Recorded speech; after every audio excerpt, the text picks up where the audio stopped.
Hello everyone, welcome back to my YouTube channel. My name is Shivani और ये है part 2 study vlog. इस vlog का पार्ट 1 वीडियो ऑलरेडी मैं अपने चैनल पे अपलोड कर चुकी हूँ। ऊपर आई बटन पे जाके आप वो वीडियो देख सकते हैं। तो अब मैं स्टार्ट कर रही हूँ पॉलिटी। तो हर एक सब्जेक्ट में मैं सबसे पहले कंटेंट्स देखती हूँ और उसके बाद फिर मैं डिसाइड करती हूँ कि आज मैं कौन सा चैप्टर पढ़ने वाली हूँ। तो आज मैं पढ़ने वाली हूँ चैप्टर नंबर 73 इलेक्टोरल रिफॉर्म्स। जो लक्ष्मीकांत बुक है ये बहुत ही बड़ी है, इसमें बहुत सारे चैप्टर्स हैं, पर ऐसा नहीं है कि हर एक चैप्टर बहुत ही बड़ा है। कोई चैप्टर बड़ा है, कोई छोटा भी है। कोई चैप्टर आप 1 घंटे में भी आराम से फिनिश कर सकते हैं, लेकिन कोई कोई चैप्टर्स हैं जो थोड़े बड़े हैं और जिनको आपको कंप्लीट करने में थोड़ा टाइम लग जाएगा। तो पिछले व्लॉग में भी मैंने आपको बताया था कि मैं अभी लक्ष्मीकांत के सिर्फ इलेक्शन से रिलेटेड चैप्टर्स पढ़ रही हूँ, क्योंकि बहुत सारे ऐसे चैप्टर्स हैं लक्ष्मीकांत में जो इलेक्शंस के बारे में हैं। तो मैंने सोचा कि मैं पहले इलेक्शन का जो एक मेजर टॉपिक है उसको फिनिश कर लेती हूँ और फिर मैं कोई एक नया टॉपिक स्टार्ट करूँगी। तो मैं रैंडमली लक्ष्मीकांत में से चैप्टर्स चूज़ करती हूँ।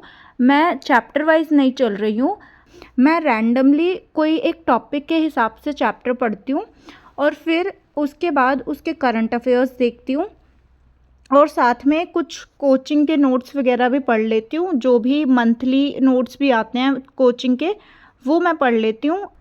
तो ये जो इलेक्टोरल रिफॉर्म्स का चैप्टर है ये थोड़ा लेंदी है, जिसको पढ़ने में मुझे काफ़ी ज़्यादा टाइम लग गया था, पर ये चैप्टर मैंने आज ही फिनिश किया। मैंने कल के लिए ये चैप्टर नहीं छोड़ा, क्योंकि मुझे पता है कि बहुत सारी ऐसी चीज़ें हैं जो मुझे इसके बाद भी करनी है। मुझे अभी नोट्स भी पढ़ने हैं, मुझे करंट अफेयर्स भी देखने हैं और उसके बाद मुझे बाकी के सब्जेक्ट्स भी पढ़ने हैं। अभी मेरी इंटरनल सिक्योरिटी बची हुई थी और मैंने अनुदीप दूरी शेट्टी सो की बुक पढ़नी थी, वो भी रहती थी। तो इसीलिए मैंने सोचा कि मैं इस चैप्टर को फिनिश कर लेती हूँ, ताकि कल के लिए ज़्यादा मेरे पास पेंडिंग काम ना रह जाएं। तो करंट अफेयर्स के लिए मैं डेली सुबह सुबह न्यूज़पेपर पढ़ती हूँ और न्यूज़पेपर पढ़ने से ही मेरी मॉर्निंग स्टार्ट होती है। और उसके बाद अगर मुझे कोई काम करना होता है तो मैं वो फिनिश करती हूँ।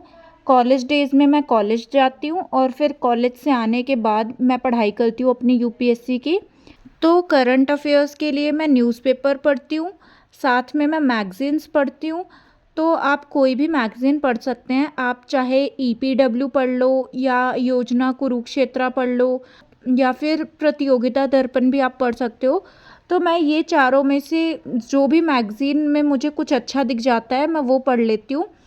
आपको इजीली लाइब्रेरी वगैरह में ये मैगज़ीन्स मिल जाएंगी, आप वहाँ पे जाके पढ़ सकते हैं, वरना आप ये मैगज़ीन्स घर पे भी ले सकते हैं। अगर आपके घर के आसपास लाइब्रेरी है तो आप लाइब्रेरी में जाके ज़रूर ये मैगज़ीन्स पढ़िए। आपको वहाँ पे ढेर सारी और भी मैगज़ीन्स मिल जाएंगी जो आप पढ़ सकते हैं, जहाँ से आपको अलग अलग टॉपिक्स के बारे में बहुत सारी चीज़ें मिल जाएंगी। तो आप लाइब्रेरी ज़रूर जाइए अगर आपके घर के पास कोई लाइब्रेरी है तो आपको जिस तरह से भी कन्वीनियंट लगे आप उस तरह से मैगज़ीन्स को पढ़ सकते हैं। प्लस आप ऑनलाइन भी क्विज़ेस वगैरह सॉल्व कर सकते हैं और वेबसाइट्स वगैरह विजिट कर सकते हैं, जहाँ पे आपको करंट अफेयर्स से रिलेटेड बहुत सारे क्वेश्चंस मिल जाएंगे और जो करंट अफेयर्स चल रहे होंगे वो करंट अफेयर्स भी आपको बहुत शॉर्ट फॉर्म में मिल जाएंगे, जिनको आप आसानी से कम समय में पढ़ के करंट अफेयर्स से अप टू डेट रह सकते हैं। तो मैंने पॉलिटी फ़िनिश की, मेरा जो इलेक्टोरल रिफॉर्म्स का चैप्टर था उसे मैंने फ़िनिश किया और उसके बाद मैंने स्टार्ट की इंटरनल सिक्योरिटी। तो अब से मैं ये कोशिश करती हूँ कि मैं हर एक जीएस पेपर में से कुछ ना कुछ ज़रूर पढूं।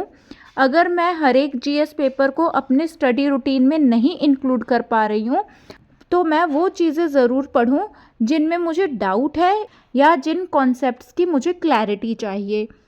फॉर एग्ज़ाम्पल, अगर मुझे कोई टॉपिक नहीं समझ आता या मुझे कोई चैप्टर पढ़ना है या किसी टॉपिक से रिलेटेड कोई एक्स्ट्रा मटेरियल पढ़ना है, तो मैं अपने स्टडी रूटीन में एक टाइम स्लॉट फिक्स कर लेती हूँ कि इतने घंटे मुझे वो चीज़ करनी है। 1 घंटे का मुझे अपना डाउट सेशन रखना है, मैं ये ज़रूर तय कर लेती हूँ अपने स्टडी रूटीन में। तो आप भी ये चीज़ कर सकते हैं। और रही बात ऑप्शनल की, तो मैंने सोचा है कि मैं political science and international relations as a optional subject लूँगी। तो मैंने political science as a optional इसलिए सोचा है क्योंकि पॉलिटिकल साइंस मैं कॉलेज में पढ़ रही हूँ, साथ में मेरे पास पॉलिटिकल साइंस ऑनर्स भी है, जिसकी वजह से मुझे बहुत सारे थेरीज़ और बहुत सारे कॉन्सेप्ट्स हैं जो पॉलिटिकल साइंस के, वो मैंने पढ़े हुए हैं और मुझे ऐसा लगता है कि मैं पॉलिटिकल साइंस समझ लूँगी। सेकेंडली, बहुत सारे रिसोर्सेज भी अवेलेबल हैं पॉलिटिकल साइंस ऑप्शनल की प्रिपरेशन करने के लिए। शुभ्रा मैम के नोट्स और शुभ्रा मैम की क्लासेस आप ज्वाइन कर सकते हैं अगर आप कोचिंग ज्वाइन करना चाहते हैं तो। और इसके साथ साथ पॉलिटिकल साइंस में मुझे बहुत ज़्यादा इंटरेस्ट भी है, क्योंकि जब तक किसी सब्जेक्ट में आपको इंटरेस्ट नहीं आएगा तो आप उसे अच्छे से नहीं पढ़ पाएंगे, और ऑप्शनल में आपको बहुत ही ज़्यादा डिटेल्ड स्टडी करनी होती है उस सब्जेक्ट की। इसीलिए ये सारे रीजंस हैं जिन्हें देखते हुए मैंने political science as a optional subject decide किया है। So that's all for this video. I hope you liked it. Please share it with your friends and don't forget to subscribe my channel. If you have any doubt or query, you can put that in the comment section below. Thank you so much for watching. Have a nice day.